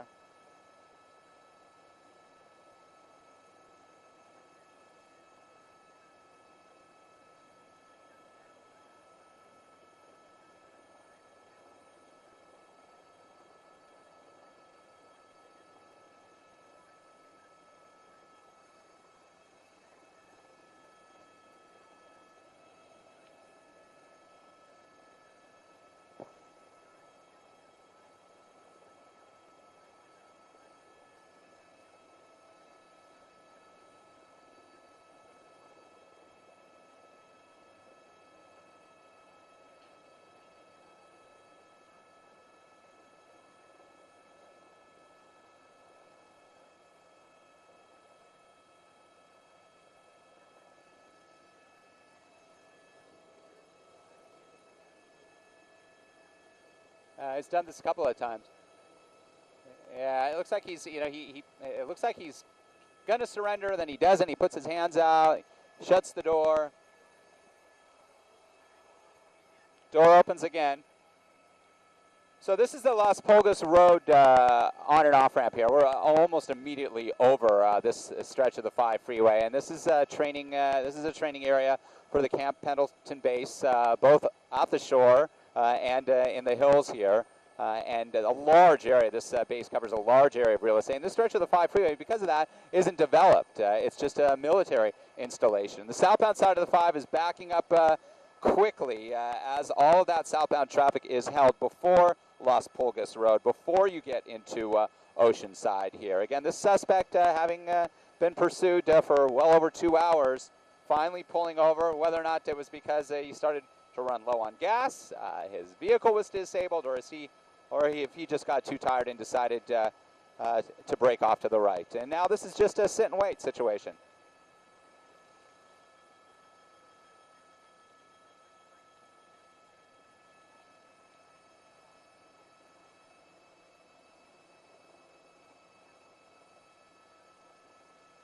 Shut it. Yeah, close. Yeah, open and shut.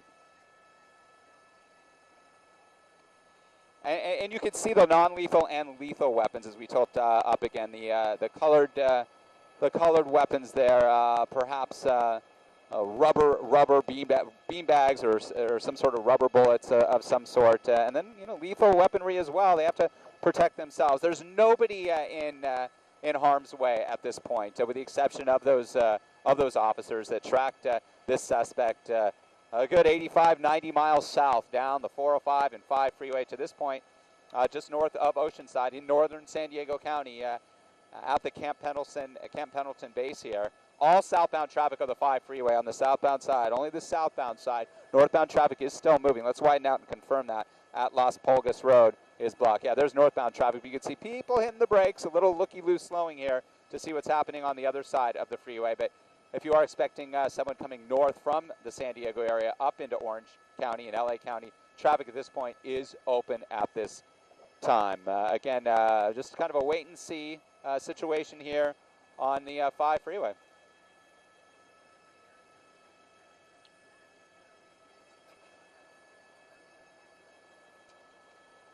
That's true. Yeah, that back window, we believe, was first damaged by striking that scooter. And then the hard impacts of those 4 separate pit maneuvers likely just released that glass in the back. So it is completely open. Not much visibility on the front side either here.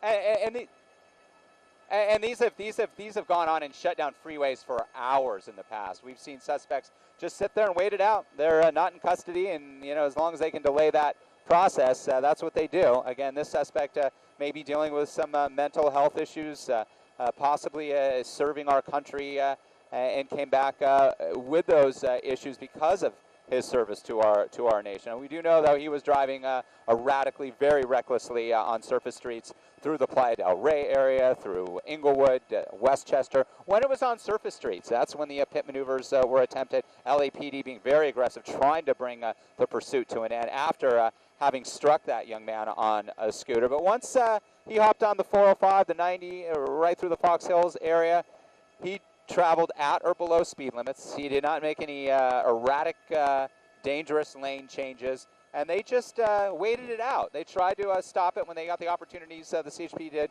with a couple of spike strips. We believe the second attempt, that spike strip made some sort of impact with the vehicle. That doesn't mean it damaged the vehicle enough to bring it to a stop. But the pursuit did pull over, and the suspect did pull over, and now it's just a waiting game.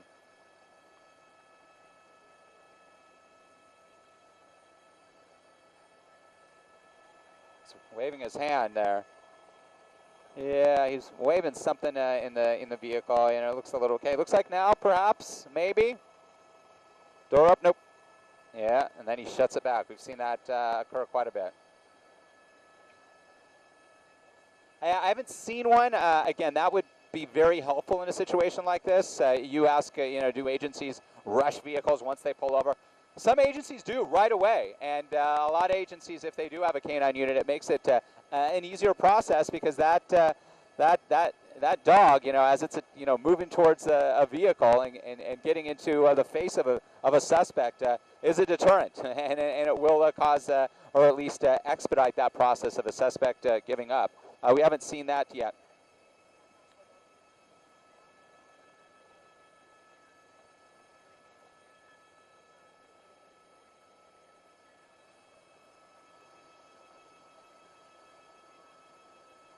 We just don't know, and we are possibly dealing with somebody who has some mental health issues, which makes it an even more cumbersome situation in handling something like this. We've seen all too often in recent years as mental health becomes such a problem across our country, where there are incidents with officers dealing with individuals who are suffering and really are not in the right frame of mind and doing things they wouldn't do otherwise, and having to handle that and knowing what the right move is at the right time to bring this to an end and the suspect in custody is challenging. That's one of the most significant challenge these officers have as mental illness, that issue continues to grow in our country, not only here in Southern California.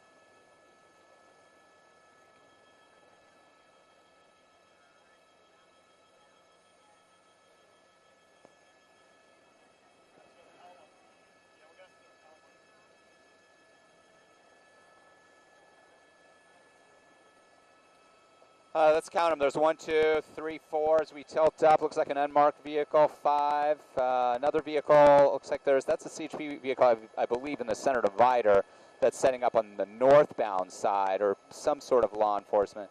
Oh, no, it's not. It looks like it's a media friend of ours from San Diego. Yes, from San Diego, coming north on the 5 freeway here, because this now is in San Diego County here, near Camp Pendleton, north of Oceanside.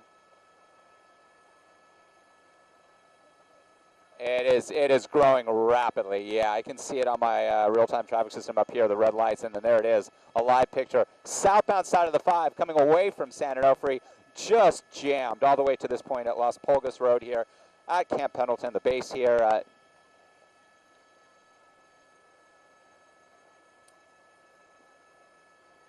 Yeah, as of right now, they are, and it's all dependent upon the officers what they think is safe, and at this point they're not too concerned with that northbound traffic still moving through. Again, unclear if the suspect is armed at this point, but that definitely has to be brought into consideration for the officers down below there. A number of units on scene here from the CHP in northern San Diego County, and this is a waiting game. You can see the officers, and they, some of them just starting to take more of a relaxed pose. There's officers that are still trailing weaponry on the suspect and his vehicle there, but they've seen this all too often as well, where this just continues on. It can continue on depending upon the individual you're dealing with for hours.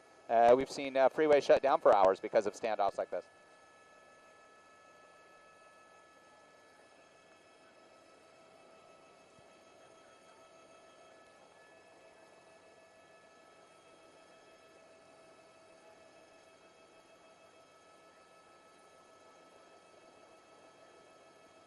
Yeah, that's right, because it was Culver City, and Culver City stayed with it for some time, but once it got onto the freeway, that's CHP handle, and they called for the backup from the CHP, and we saw that handoff from first Culver City, then Culver City getting assistance from the Los Angeles Police Department, and then the California Highway Patrol joining in, and then now it's just the CHP that's handled this. On that trek southbound on the 405 from the Fox Hills, Culver City area, past LAX, down to Long Beach, Seal Beach into Orange County, past John Wayne Airport.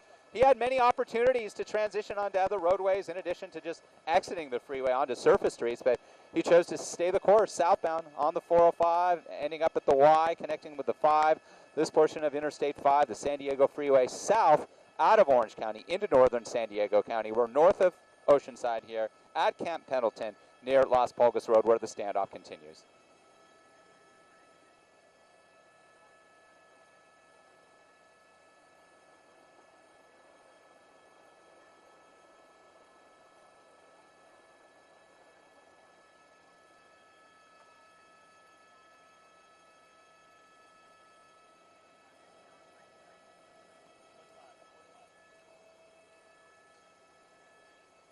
Yeah, that's amazing. And again, he's going to have quite the harrowing story, because based upon witnesses reporting the incident, that he was perhaps on top of the windshield or on the roof, being drugged, possibly being run over, trying to get out of that situation safely. But now I believe you had reported that he was actually riding that scooter in the middle of traffic. It wasn't like he was, yeah.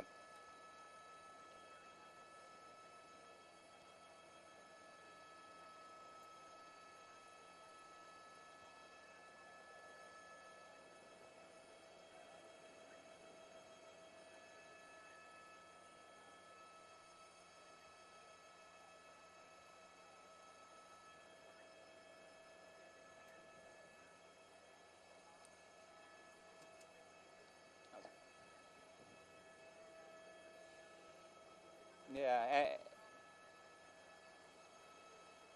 and the pursuit had started just prior to that. It was very early on in the pursuit where when that incident occurred in the Playa del Rey area.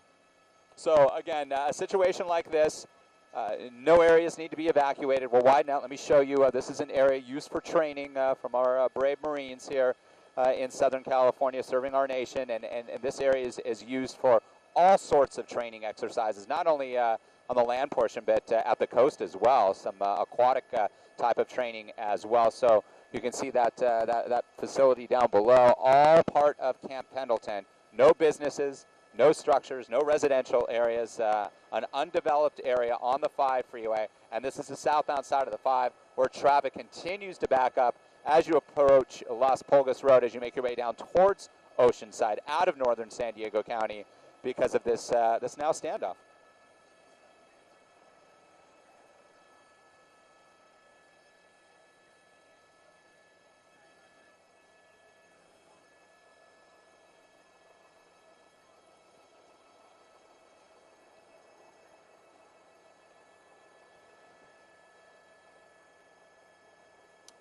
That's right, and we'll show you that backup now. Let me show you the backup on the 5. Traffic just stopped southbound. So if you know somebody who's planning to, or you're planning to travel out of Orange County southbound towards San Diego on this Thursday afternoon, this is what it looks like right now, and there really is no good alternate. You don't have Pacific Coast Highway here. You got to go well inland to make your way south. So as of right now, traffic not moving on the southbound side of the 5 as this standoff continues. Now what's happening down below, they're essentially looking at their options. They know, some information about this suspect, and given that, they're going to wait for a command from a lead officer, from a higher up in the CHP command, and see how they want to work this out. If they're just going to play it out and just give it time, which you see with barricaded suspects inside facilities. A lot of times they'll just say, hey, eventually that individual's going to want to give up. If not, then they throw in some tear gas. They bring in some dogs. At this point, I'm not seeing any canine units down below at this time. Those officers, those dogs that act so bravely.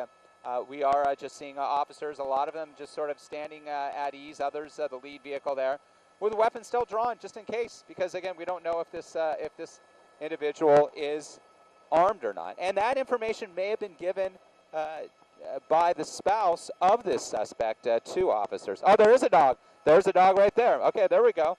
Okay, there we go. So a dog has arrived on scene here. So we'll see. It looks like the dog is speaking to the trainer there. And these dogs are assigned an officer, and these dogs go home and are part of the family of that officer. And it's that canine officer, the human officer, that is the one that really gives the command to the actual canine in terms of what he wants done.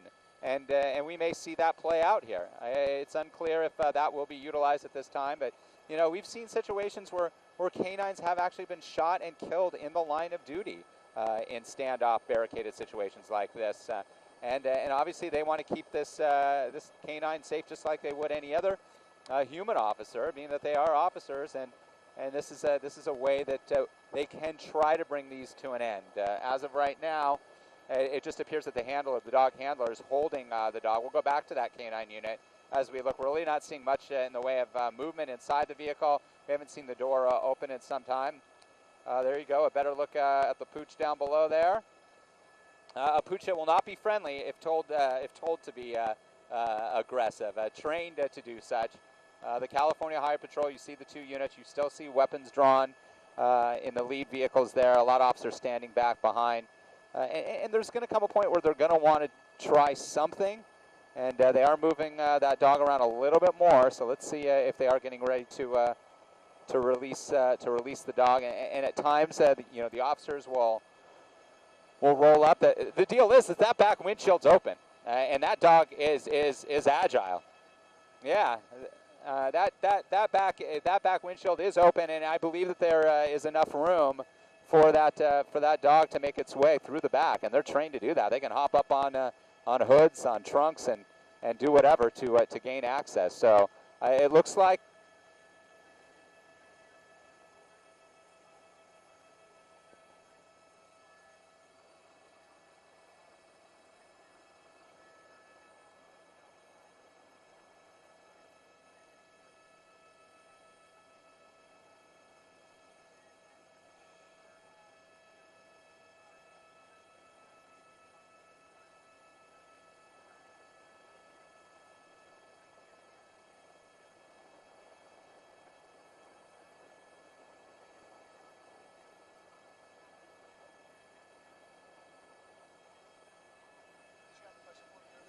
What's that? Did you have a question for me earlier? How many minutes? Yeah. Let's show the. Keep going. Tilt up. Right there. Oh, he's in traffic. Okay.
know.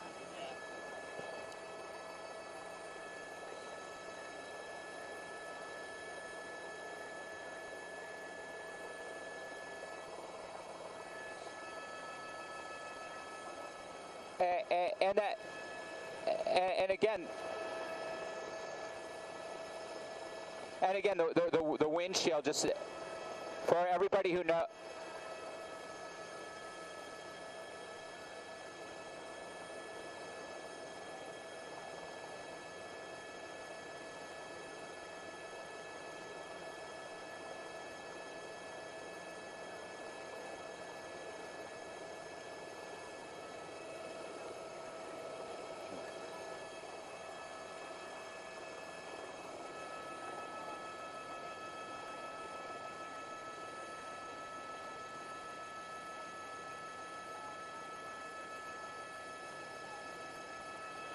Status quo, status quo. We haven't seen much movement from the suspect inside the vehicle for a time. We were seeing a lot of movement, the windows opening and closing, the doors as well. The K9 unit still down below there, guns still drawn. Southbound side of the 5 traffic at Las Pulsas Road still blocked. Looks like the window now is open now, so now he's unrolled the window.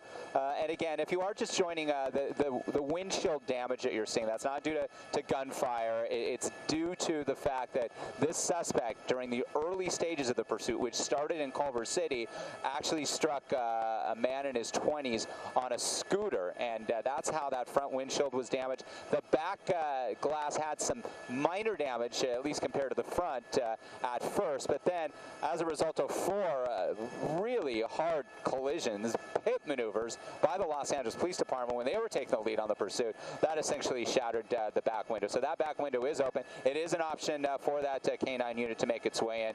As of right now, again, just a wait-and-see game here. They're going to let this play out as long as they can. Time is on their sides. They don't feel that anybody is in immediate danger. People up ahead will tilt the camera back to the backup, which continues to grow. It's miles and miles. That's the backup that Gino's trying to make his way through. As we push in, you can see all the people that have come out of their vehicles as well to check out to see what's going on. And obviously frustrated, people walking up to the front there, the news media positioning themselves as well. And let me show you the backup. This is your ride on the southbound side of the 5, the San Diego Freeway, coming away from San Onofre down towards Oceanside. This location is north of Oceanside, near the Camp Pendleton base. Look at that backup, and it just continues to grow, and there is no alternate. This is not an area where Pacific Coast Highway nicely parallels the shoreline here in Southern California. You either have the 5 freeway here, or you have to go well inland away from Camp Pendleton. Camp Pendleton occupies a tremendous amount of real estate here in coastal San Diego County.